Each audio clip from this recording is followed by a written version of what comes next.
All right, hello everybody, and welcome to my Let's Talk series. This is where I pretty much just grab an issue that I've been tackling and just finally put it out onto a public forum, for better or worse.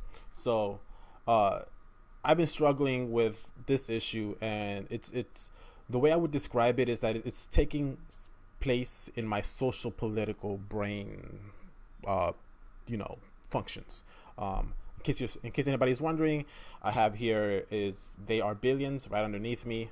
It's an awesome game, strategy, turn-based strategy game, pretty fun. Every once in a while, you could just dump a couple hours into there. But I also have the actual essay that I'm going to be reading off here, off of on my right here.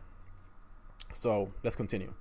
All right. So the purpose of bringing these ideas into a public forum is that I hope someone can give input that will further my understanding or maybe expand my knowledge on these ideas. That's the goal, right? The goal isn't to prove anybody right or wrong. It's just to broaden horizons for you, for me, for people watching, for people that don't want to talk about it.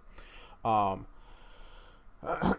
okay, so the ideas have a lot to do and revolve around the concept of identity. It's identity in two different realms that don't necessarily oppose each other, but nevertheless have an interesting relationship that has been leaning towards a combative type of back and forth.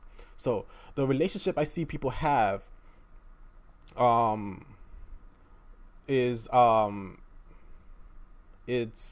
it's a battle between identity and group identity, right? Individual identity and group identity. So the battle is kind of like a struggle for dominance. It's which one of these two identities, individual versus group, should be the leader, or maybe even the dominant one in my mind, right? That's kind of what I see people going through right now. And the reason why I feel this is important is because what you think and the way that you think about the chaos that is life is a huge factor in what you do and the way you do them, right? And your identity plays, one of the biggest roles, I think, in the way that you do things and what you do and how you do them, right? So the the two forms, like I've already said, are group identity and individual identity, right? So I feel that in order for anyone to give me the feedback that will actually be helpful, right? Um, I have to define these two terms and attempt to give them some sort of boundaries. Uh, and disclaimer, me defining these terms isn't gonna do them justice at all, right? The uh, and there's a couple reasons for that. It's I won't be able to do them justice because it's an impossible task, or simply it will take too much time for me to actually give them a definition that is like all encompassing, because I just don't have that much time, right? But also because it will help narrow. The reason why I have to do some type of definition is because it'll help narrow our focus and give us something tangible to work with in our lives. We don't have a, an infinite amount of time. So my purpose is to try to just make this a little bit easier to to grasp onto, to take a bite off. Okay, so individual identity is the way that you would define yourself in a way that is representative of the physical reality as well as the metaphysical reality, but is also an acceptable representation within humanity. And I put an asterisk next to acceptable because it's not the proper word. It's not the word that I was looking for, but it's the closest one that portrays what I'm trying to say. So we'll use it for now. Okay. So as I said, these definitions are meant to narrow our focus, but right now you may be thinking, what the hell can I do with a loose, vague definition like that one?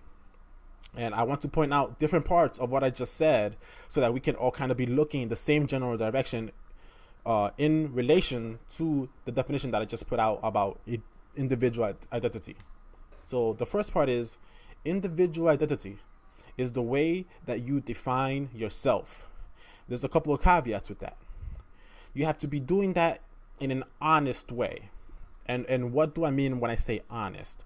Well, honest. You have to be truthful, right? So you have to be saying what you're trying to say in a way that can further your understanding and other people's understanding in the best way possible, right? So you have to be striving for the best good that you can strive for. That's being honest, right? Because you know you don't try to sabotage people. If you're being honest, you're usually trying to help yourself, and you're trying to help those around you. So that's honesty, right? So you have to define yourself in a way that is honest. You have to define yourself in a way that is self-aware, right? Because you don't live on an island. You have to be aware that the way you define yourself affects the way other people define them, and the way they define themselves affects the way you define yourself. So it's a self-awareness of pretty much the psychological space that you take up in not only your own being, but also in the beings around you. And on top of that, you have to take into account the time frame, right? And by that, I honestly mean age. It's the way you define yourself is going to be different from the way that you would have defined yourself at 9 years old, as compared to 18 years old, as compared to 30 years old, as compared to 60 years old. It's all going to be different, right? So you have to be aware of the time that you are doing it. All right, so that's what I mean by individual identity is the way that you define yourself. It only counts if you're being honest, if you're being self-aware, and if you're taking into consideration the time frame of which time you're defining yourself, right? So the second part of the definition is your definition in relation to the physical reality. And I feel like this is the easiest one to understand, because it's pretty straightforward, right? It's matter, it's science. Matter matters, right? It's literally what you are. Are you a boy? Are you a girl? Are you black? Are you white? Are you whatever you are? Are you a paraplegic? Are you overweight? Like, you have to your individual identity has something to do with your physical self, right? Your actual being as it is in the world that you live on, right? You can't ignore it. Okay, so, and well, obviously you also have to be honest. You can't you can't be you can't be a guy with everything biologically a guy and say you're a girl. That doesn't make you biologically a girl. You're still biologically a guy. You could identify however you want to identify, but biologically you're still what you are. There's no changing that. So then the third part is your definition in relation to the metaphysical reality. So the metaphysical reality is kind of like one of the hardest ones to explain, because there's a lot of subjectivity when it comes to this, but overall it takes into account thoughts and feelings, right? It takes into account the soul, because if you think about it, people are more than just bags of meat, right? That's kind of why we don't hurt each other. It's kind of why people aren't just randomly murdering each other for the most part, right? Every once in a while you have your psychopath that does that, but for the most part, there's a reason why people don't want to hurt each other. It's because it's not only because it's against the law or whatever. That's besides the point. People tend to not to hurt each other because they sense that there is some type of spark. We sense like the spark of life in each other, right? Or the soul, whatever you want to call it. Doesn't matter what you call it, but we sense something that transcends our physical reality in each other. That's kind of why we say we interact the way that we interact with each other in a more or less civilized manner. Okay, so then the next part of that is if your definition is acceptable within humanity. Now, I put, again, acceptable is an iffy word to use, but it's good enough, right? And what I mean by that is it's kind of relatability, and there's this sense of genuineness, that if you lack that when you're trying to form or define your individual identity, if you lack that genuineness, people will catch on, and and they sense that something's off about you, right? Like when somebody doesn't come off just right, like I don't trust that person. I don't really know why. Well, it's because they're not being genuine, right? They're being fake. Nobody likes that about anybody, right? So that's what I mean by there. It has to be some your individual identity, the way that you define it, has to be in a way that other people can kind of be like, oh yeah, I get that. It has to be relatable. It just has to be, right? There's no way around that. You have to make yourself be approachable in a social space, and having an honest individual identity, that takes into consideration the way you define yourself, your physical reality and your metaphysical reality, and is acceptable within humanity. That all plays a part into what your individual identity is, right? So that's what I meant. That's what I mean by individual identity. Is all of those things kind of simplified, but know that it's not just those things, right? Those things are kind of like the way that I look at it when I'm trying to talk about it, because trying to look at it in an all-encompassing way would be like trying to pour an ocean into a cup. You can't do it, right? It's impossible. So that's that, right? So moving on to group identity. Group identity is a way for an individual to be part of a larger collective. The collective being brought together usually by one or two self-defined features that occupy the physical or metaphysical realities, to make it easier or less dangerous to share thoughts/experiences with less than intimate partners, so with strangers basically. We see group identities manifest themselves throughout life constantly.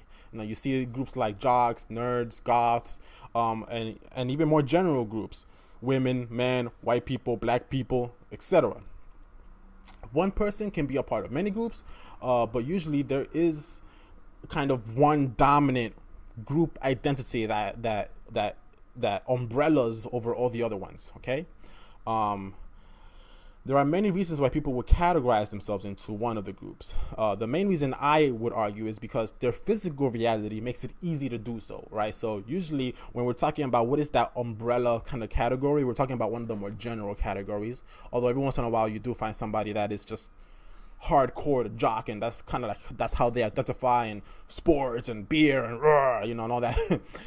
But most of the time people identify, they're white, or they are black, or they are Hispanic, or they are Asian, or they are trans, or they are straight. It's usually one of these very general type of groups that would be part of their individual identity in the physical realm, right? In the realm of science and matter, right? Usually that's one of the groups. That's the group identity that kind of overarches over all the other ones that one person could particularly be a part of. Okay, so the reason why someone is part of some group is inconsequential in my opinion. Like why you identify, whether it's because of a physical reality or it's because of a spiritual metaphysical reality or whatever the reason is, doesn't really matter to the scope of what we're talking about. So what matters is if a person sees their individual identity versus their group identity as dominant or not, right? So that's the crux of the talk, is which one is important, which one is the one that matters most, individual identity or group identity. Okay. So a way to rephrase that question is, are you a person that is a group, or are you an individual that can be part of a group? All right. If we put in concrete, if we put this in a concrete example, like the best that I can do, I would use myself as an example, right? I would ask, if I were somebody else asking myself this question, right? Are are you an adult Latino straight man, or are you an individual with the aforementioned and many other traits? All right. So before I answer that question, I just want to go ahead and say that everyone has their biases, right? And I am doing this in hopes of getting other people's input. That's the point. The point is to get feedback, right? But I'm not ignorant of my own biases. Those biases push me to write and say everything in a way that makes one side look better than the other. And the side that I lean towards being more dominant is individual identity. I would say that although I am a straight Latin man, those things do not define who I am. They simply describe parts of me.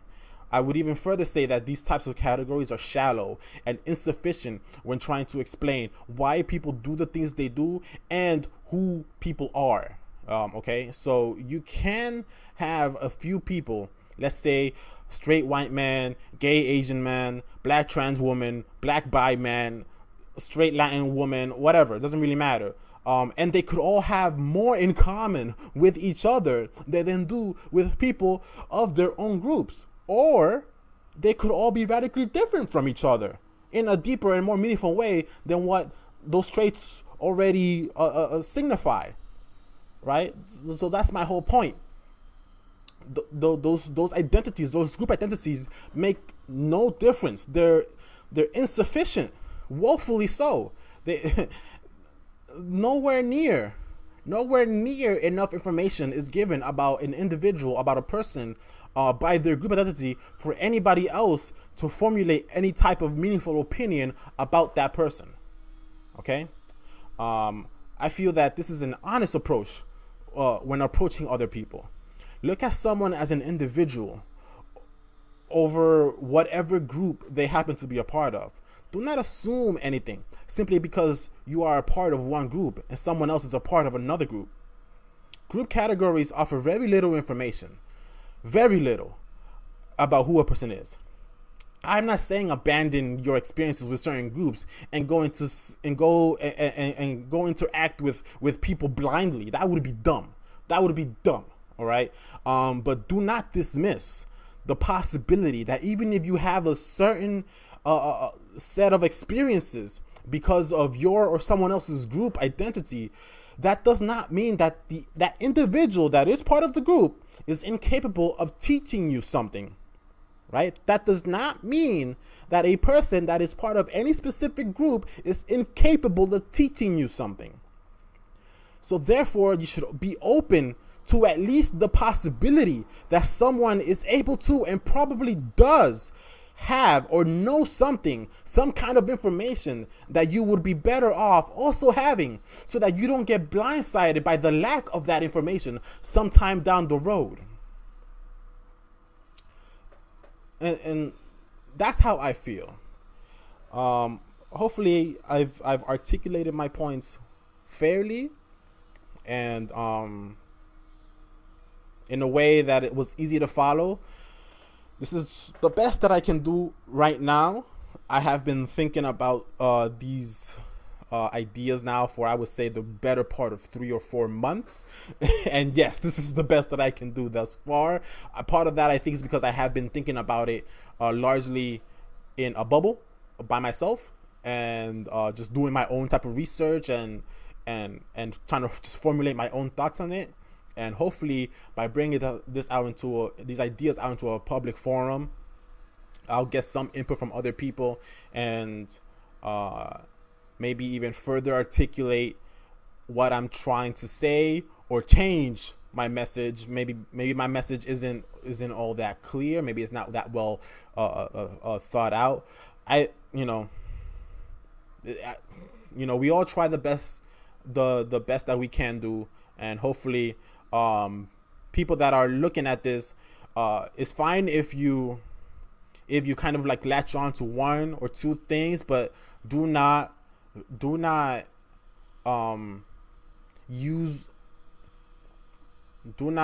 cherry pick parts of it to prove a point that is debated in another part. It's kind of like, this is all one idea. This isn't a coalition of ideas, although you can argue that it is, but for the most part, this is literally it's one idea, and it should be treated as such. And I need feedback that takes into consideration everything, not just one or two parts, but everything that was said. Because if you ignore certain parts, then that's doing me a disservice. That's kind of like, trying to nerf me for no real reason other than you're too lazy to actually deal with the thing as a whole. So hopefully I'll get some input that can be used to build on it, and reshape it in a way that is more clear and just overall better. So thanks for listening. Catch you on the next one.